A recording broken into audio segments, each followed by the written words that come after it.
Hare Krishna. To change your life, change your narrative of your life. A narrative is what imbues our actions and our life with meaning.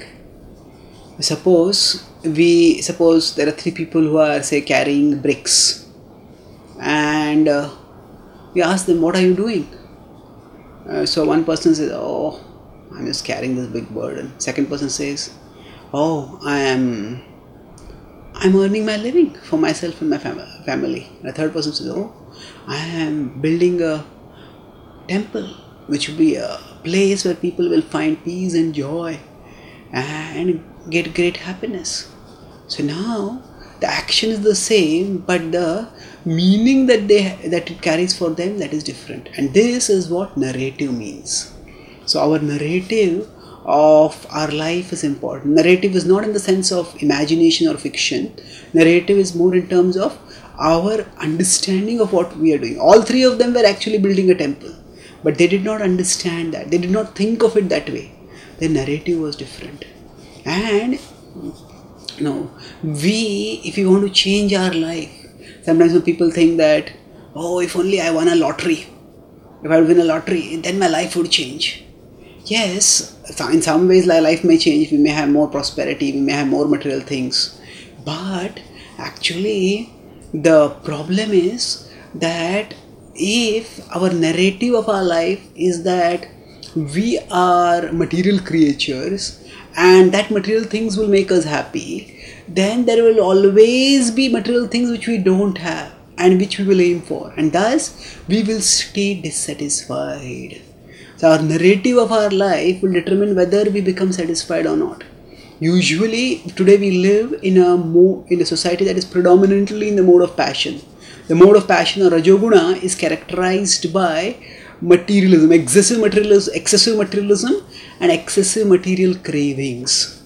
So Krishna talks about this in the 14th chapter of the Bhagavad-gita, when he talks about that he says that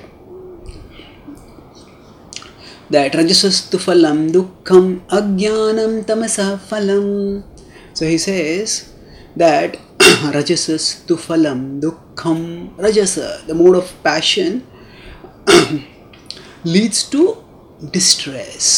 Rajasastu phalam dukkham, that the mode of passion. Now why does it lead to misery? Because there is always craving.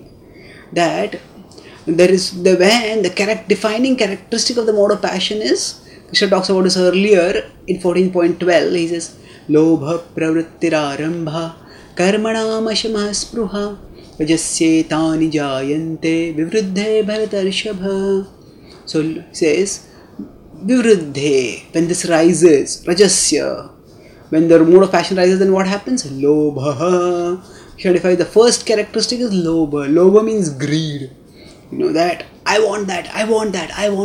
And this wanting doesn't end even when we get what we want. Because the problem is not what we don't have. The problem is what our mind thinks we should have. So in the mode of passion, our mind will always be looking at what we don't have.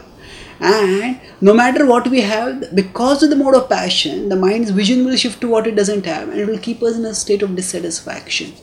And that's why we need to, if we want satisfaction, if we want fulfillment in life, we need to change the narrative of our life.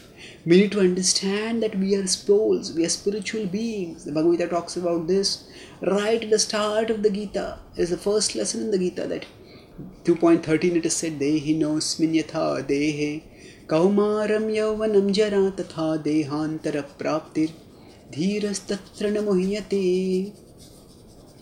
Dehi nosmin yatha dehe, that inside the body there is a dehi, there is a soul who is a doer, and that is eternal. And Krishna says, once one understands that the soul is eternal, then one is not shaken by ups and downs of life. Dhiras tatra namuhyate. One is not agitated because one stays focused in moving onwards in one's life towards eternal destination. So when we understand that we are at our core spiritual beings, then we strive for spiritual happiness. When we strive for spiritual happiness, we move steadily onwards, trying to deepen our connection with Krishna, and that connection with Krishna can be established no matter what material situation we may be in, and thus we can always find satisfaction. So if you want to change our life, if you want to experience real happiness, then it is not just by getting more and more things, it is by changing the narrative of our life that we will find happiness. And the Bhagavad-gita's wisdom is foundational for changing the narrative of our life from material to spiritual, and from wanting to becoming satisfied, to becoming joyful. Thank you. Hare Krishna.